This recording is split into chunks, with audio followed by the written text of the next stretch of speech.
para todos los que lean esta brillante historia y para que algún día mis hijos y mis compañeros no digan que se fumó. Escribo mis acciones y pasos en la lucha, pero también soy crítico porque también conocerán mis errores para no caer en ellos.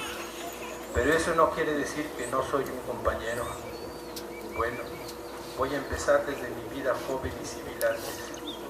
Cuando yo tenía como 15 años, yo siempre participé en trabajos y acciones de una organización llamada Unión de Ejidos de la Selva.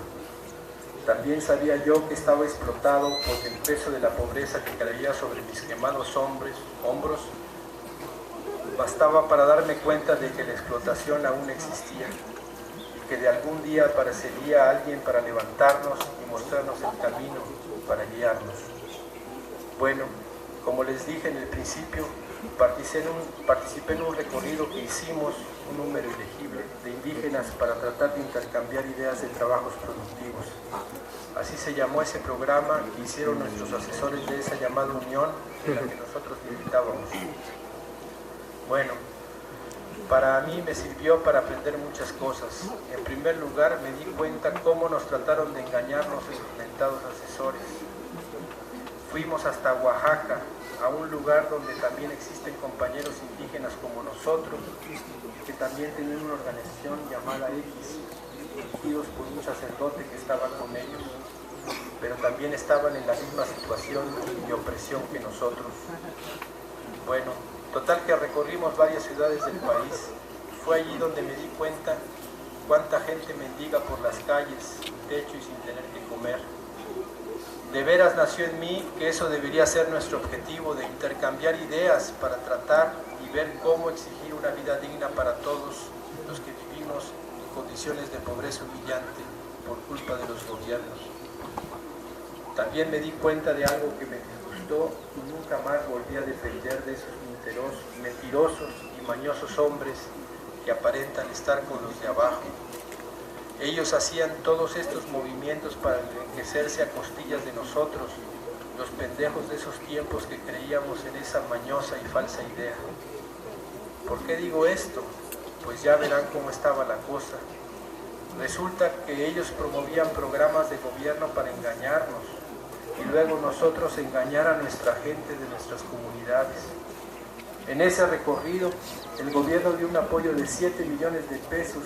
En ese tiempo era un gran dineral, porque se hablaba de miles y no ahora que se habla de pesos. En ese entonces nos dijeron que el gobierno había dado 7,000 millones, pero que no nos iban a dar todo, nada más 3 millones, y el resto iba a servir para los siguientes recorridos. Y nunca más supimos dónde se fue ese dinero. Claro, no nos informaron, pero ese dinero le quedó a los mentados asesores. Y mientras nosotros comíamos totopo con un pequeño pedazo de queso allá en Oaxaca y dormíamos en el corredor de la presidencia de Ixtepec, Oaxaca, ¿y ellos dónde estaban? Pues verán ustedes, ellos dormían en buenos hoteles y comían en buenos restaurantes. Y así regresamos para Chiapas.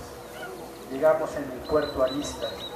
Allí se compraron cajas de cerveza para acabarla de molar. Cuando se terminó, dizque los 3 millones que tenían los nombrados para llevar los gastos, nos dijeron que íbamos a tener que comer galletas y refrescos porque ya no había dinero.